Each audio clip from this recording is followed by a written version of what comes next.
When I first met her, she was standing outside my door, trembling and sobbing uncontrollably. Her face was streaked with tears, and her eyes were red from hours of crying.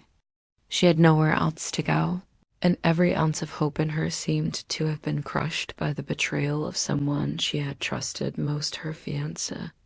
As she pleaded with me to let her stay, her voice cracked under the weight of desperation, making it impossible for me to ignore her cries for help. It wasn't just homelessness. It was emotional ruin that had driven her to my doorstep. I could see it in her posture, the way she clutched her bag tightly as if it were the only thing keeping her together, the way she shuffled her feet nervously while muttering apologies over and over again. Every second felt like an eternity as I hesitated, knowing that letting her in would change everything. But how could I turn away someone who clearly needed sanctuary? My decision to invite her inside marked the beginning of chaos, a chaos fueled by her past traumas and my own guilt for not being able to offer her more than temporary shelter. The tension in the room escalated the moment Ilya mentioned allowing the young woman to stay. Olga stood abruptly, her chair scraping harshly against the floor as she glared at him with a mixture of anger and disbelief. "Are you insane?" She spat, her voice rising above the low hum of the music playing in the background. "Do you really think it's safe to bring someone like her into our home? Have you forgotten what happened last time?" Ilya froze, his hand still clutching the empty plate he had been holding moments ago. His jaw tightened as he stared back at her, clearly caught off guard by her outburst. "She needs help," he finally muttered, his tone defensive. "She doesn't have anywhere else to go." Olga scoffed, crossing her arms over her chest. "Help? That's exactly what Toma thought when he took her in last year. And look where it got us: chaos, mistrust, and a broken friendship." Her words hung heavy in the air, each syllable dripping with venom. She turned her gaze toward the hallway where the girl had disappeared moments earlier, her expression darkening further. "If you're going to keep her here, I'm leaving. I won't risk my safety or yours for someone who might turn out to be dangerous." Ilya's face hardened, his patience visibly wearing thin. "Don't act like you care about my safety," he retorted sharply, his voice laced with bitterness. "You've always been more concerned with yourself than anyone else. What happened to your promise to support me no matter what?" Olga flinched slightly at his accusation, but quickly recovered, her eyes narrowing into slits. "Support doesn't mean enabling reckless decisions. This isn't about supporting you, it's about protecting ourselves." She paused, taking a deep breath before continuing in a calmer, yet still firm tone. "I know you feel guilty about turning her away before, but letting her stay won't fix anything. If anything, it'll make things worse. You saw how unstable she seemed earlier. How do you know she isn't carrying secrets or problems that could put everyone at risk?" Her words struck a nerve, and Elia found himself speechless for a moment. He glanced toward the hallway once more, his mind racing with conflicting thoughts. Part of him knew she was right, he couldn't afford to ignore the potential danger, but another part refused to abandon someone in such dire straits. The guilt gnawed at him mercilessly, making it harder to focus on the argument unfolding before him. Meanwhile, the young woman in question had overheard snippets of their conversation. From her position behind the closed door, she pressed her ear closer, her heart pounding wildly. Each word Olga spoke pierced through her like daggers, fueling the self-loathing already festering within her. She had hoped Ilya would take pity on her, but now she wondered if she'd made a mistake coming here. Tears welled up in her eyes, blurring her vision as she tried to process the hostility surrounding her. Back in the living room, Olga folded her arms tighter across her chest, her stance rigid. "So, what's it going to be?" she demanded, her tone brooking no compromise. "Stay here and deal with the consequences, or let her go and avoid putting us all in danger. Make your choice." Elliot clenched his fists, frustration bubbling over. He hated feeling trapped between two opposing forces, one urging him to act with compassion, the other warning him of the risks. Forcing himself to remain calm, he exhaled deeply and responded, "Fine. I'll figure something out. But don't expect me to let her stay indefinitely." Relief flickered across Olga's features briefly before giving way to skepticism. "Figure something out?" she echoed skeptically. "By when? Tomorrow? Next week? How long do you plan on dragging this mess along?" Before Ilya could respond, the sound of hurried footsteps interrupted them. The young woman appeared in the doorway, her cheeks flushed and her breathing ragged.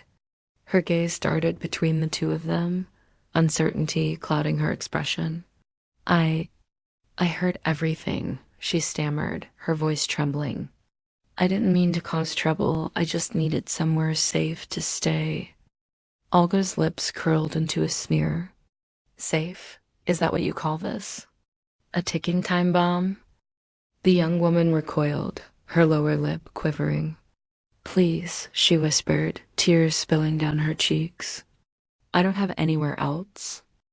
The tension in the room crackled like electricity as Jan approached his former girlfriend, Jana, his heart pounding in his chest. He had rehearsed this moment countless times in his mind, but now that it was here, every word seemed frozen on his tongue.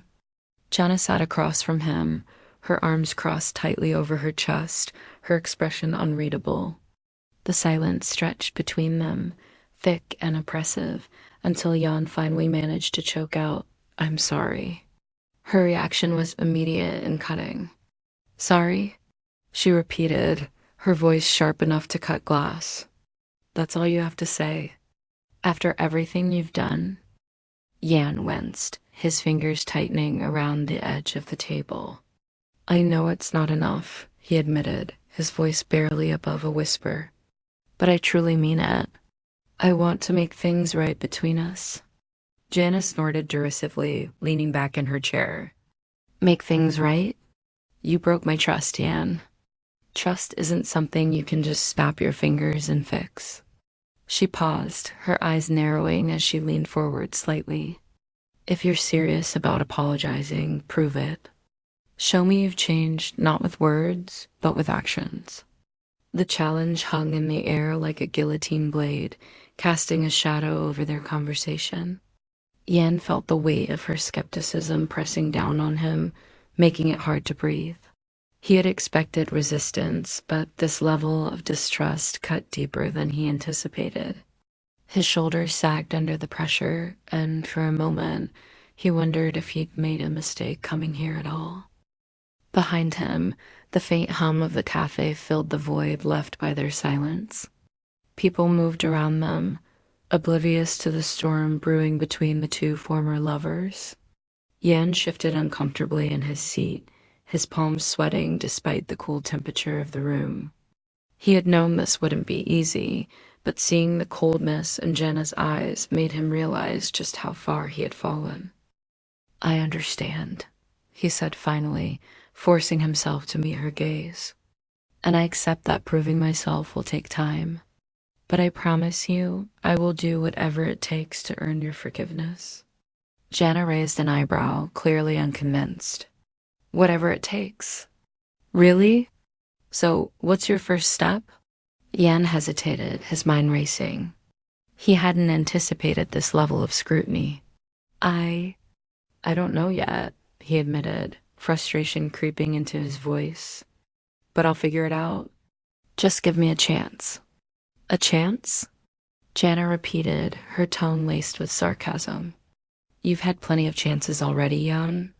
And look where they've gotten you. Broken promises, lies, and a relationship in ruins." Her words stung, but Jan refused to let them break him. "I know," he said firmly. "And I won't make those mistakes again. Not this time. I swear." For a brief moment, Jana's expression softened as though she wanted to believe him. But then reality set in, and her resolve hardened once more. "Swearing isn't enough. she said coldly. Actions speak louder than words, remember? With that, she stood up abruptly, gathering her bag. Goodbye, Yan. I wish you well, but don't expect me to wait around forever. As she walked away, Yan felt the ground shift beneath his feet.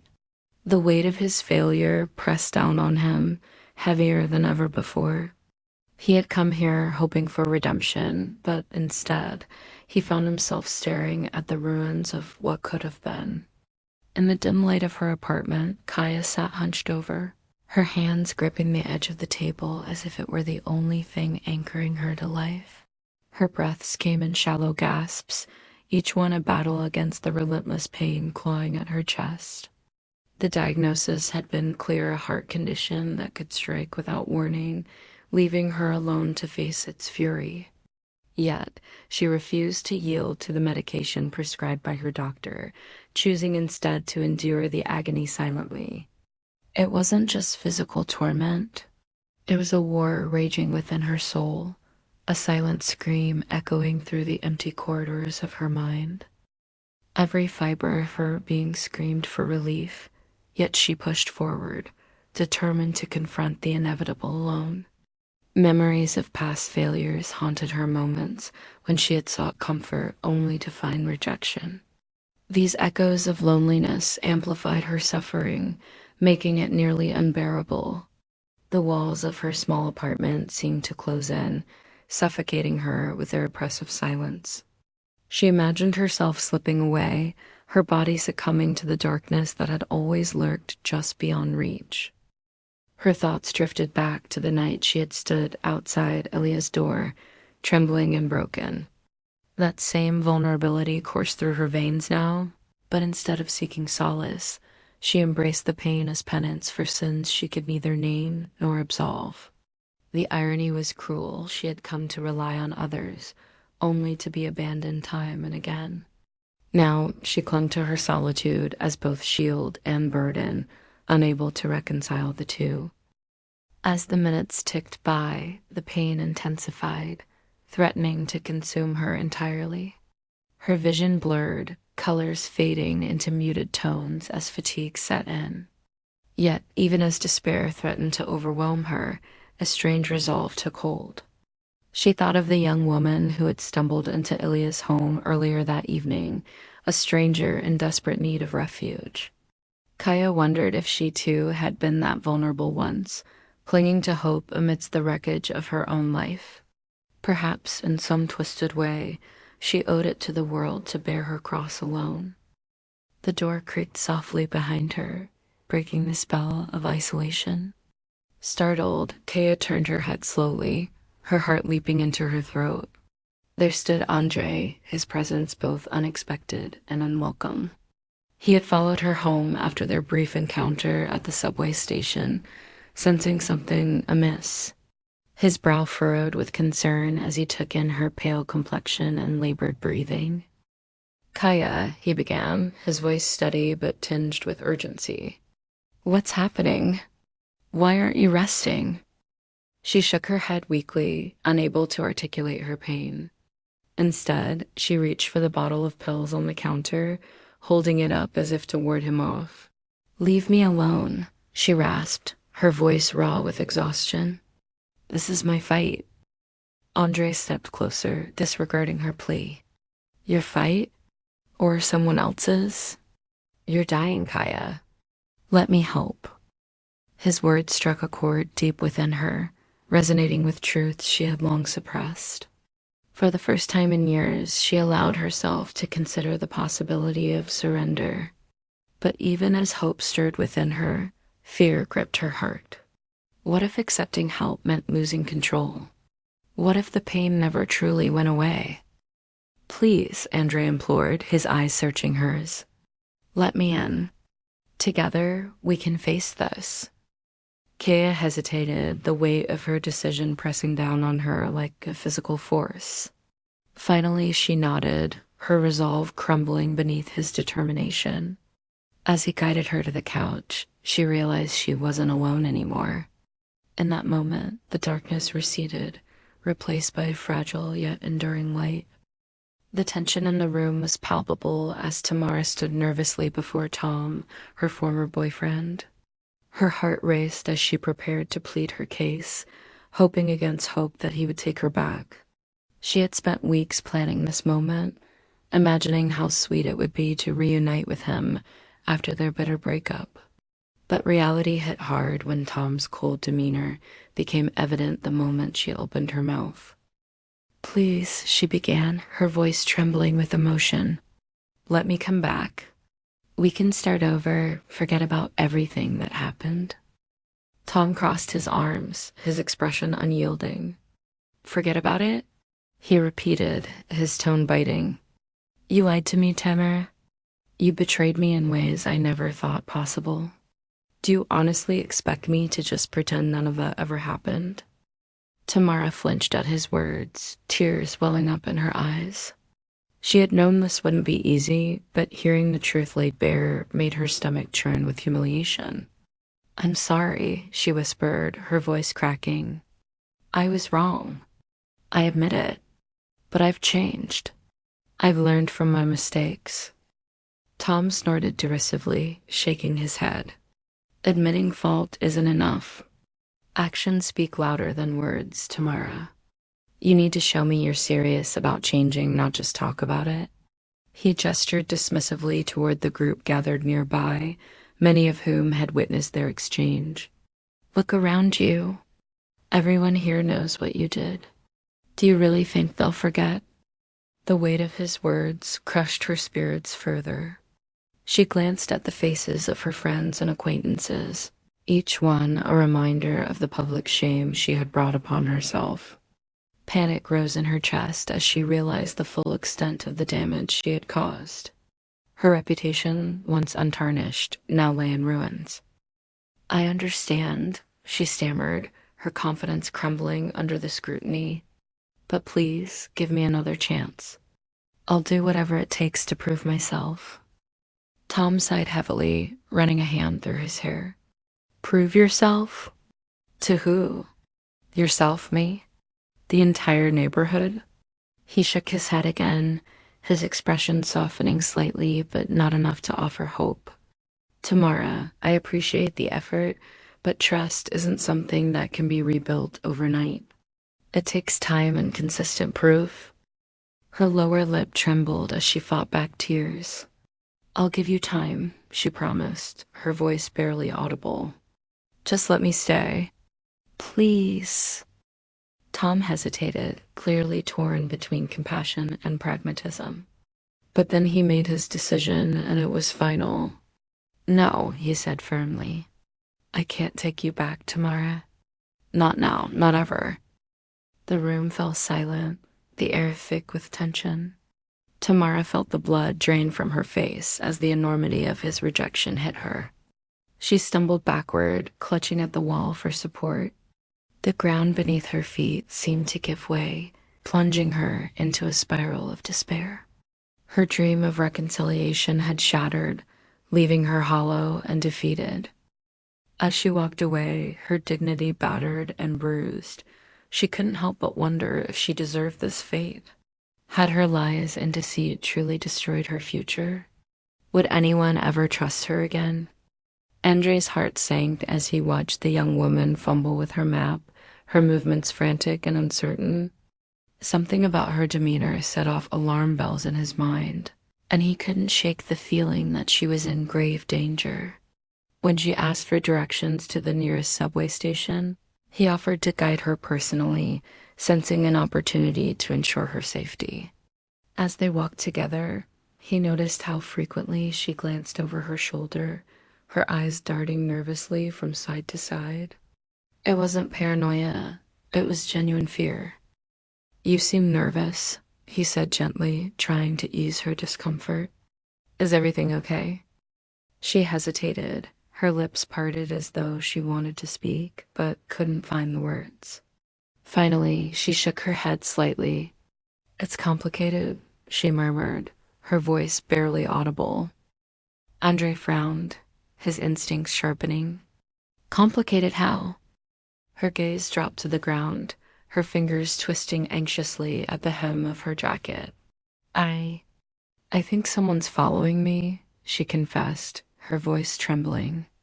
They've been watching me for days.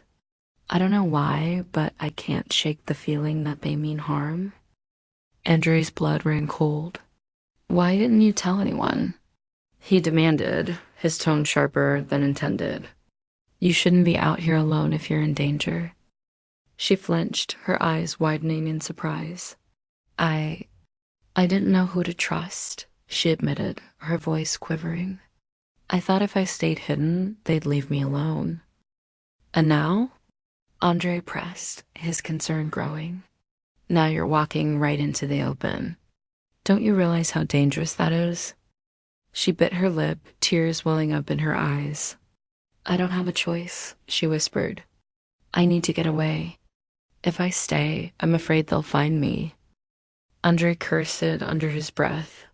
The situation was worse than he had anticipated. He had assumed she was simply disoriented, but now he understood the gravity of her predicament.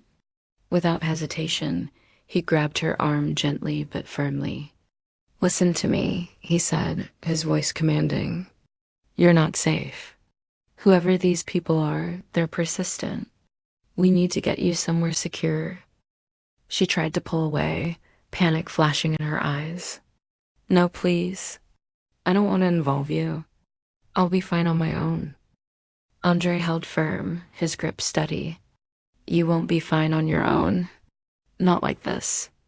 Look, I'll follow you discreetly, and if things get too dangerous, I'll step in. But you need to trust me. Promise me you'll stay close to me. Her resolve wavered, and after a moment of hesitation, she nodded reluctantly. Okay, she said, her voice soft. But promise me you won't get hurt because of me. Andre smiled grimly. I'll do my best, he said. Now, let's get you somewhere safe. As they made their way through the crowded streets, Andre kept a close eye on her surroundings. He noticed a man lingering near a coffee shop, his eyes fixed on the pair. His gut told him something was off, but he couldn't pinpoint exactly what. Still, he maintained his vigilance, his senses heightened. Suddenly, the woman tensed, her body stiffening as she spotted a familiar face among the crowd. Oh, no, she gasped, her voice trembling. He's here. Andre followed her gaze and immediately recognized the man she was pointing at, a tall, imposing figure with piercing blue eyes. His instincts screamed at him to act, but he forced himself to remain calm. Stay close, he instructed, his voice low and urgent. We'll lose him in the crowd. The man began weaving through the throng, his movements deliberate and calculated. Andre matched his pace, keeping a few steps behind.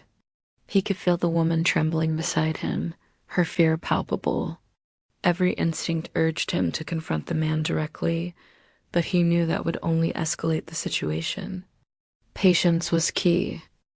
They exited the bustling street and entered a quieter area where Andre quickly hailed a taxi. Get in, he ordered, helping her into the vehicle. Where do you want to go? She hesitated for a moment, clearly torn. Anywhere but here, she finally said, her voice strained. Just drive. Andre climbed into the cab beside her and gave the driver an address he knew was secure. As the taxi pulled away, he glanced back at the man, who was still visible in the distance. He didn't relax until the car was well out of sight. As the story unfolded, the characters faced a cascade of unforeseen events that tested their resilience and determination. One evening, while driving home from work, Ilya encountered a minor traffic accident involving a cyclist who had swerved into his lane. Despite the chaos, Ilya stopped to help, only to discover that the injured cyclist was none other than Tamara, his former neighbor. Her presence reignited old tensions, forcing Ilya to confront unresolved issues from their shared past. The collision, though minor, symbolized the larger conflicts brewing beneath the surface of their lives. Meanwhile, in another part of town, Jan received an urgent phone call from his sister, Sasha. She sounded distraught, explaining that their mother had fallen ill and needed immediate medical attention. Yan's heart sank as he rushed to the hospital, leaving behind a trail of unanswered questions about his own relationships. His absence created a ripple effect, altering the dynamics of the group he had planned to attend with Jana. Back at Ilya's apartment, Olga grew increasingly agitated over the young woman's continued presence. Her patience worn thin, Olga decided to confront the girl directly. During their heated exchange, the doorbell rang unexpectedly, startling everyone. Standing on the other side was Andre, accompanied by the mysterious woman he had helped earlier. Her arrival added layers of complexity to the unfolding drama, raising suspicions among the others about her true intentions. The tension reached a boiling point when Tamara, still recovering from her injuries, made a dramatic entrance. Her reappearance triggered a chain reaction of emotions, exposing long-buried resentments and misunderstandings. As tempers flared, the room filled with the acrid smell of unresolved conflict, each character grappling with their inner demons and external pressures. Adding to the turmoil, a distant relative of Tamara's unexpectedly arrived, claiming she owed him money. His sudden intrusion disrupted the fragile peace, forcing everyone to recalibrate their priorities. The man's demands were unreasonable, sparking a heated debate that threatened to derail the fragile harmony of the group. Through it all, the characters grappled with the consequences of their actions, their choices shaped by a mix of guilt, regret, and hope. Each twist and turn brought them closer to understanding themselves and each other, forging bonds stronger than before. The series of misfortunes served as catalysts for growth, pushing them to confront their fears and embrace change.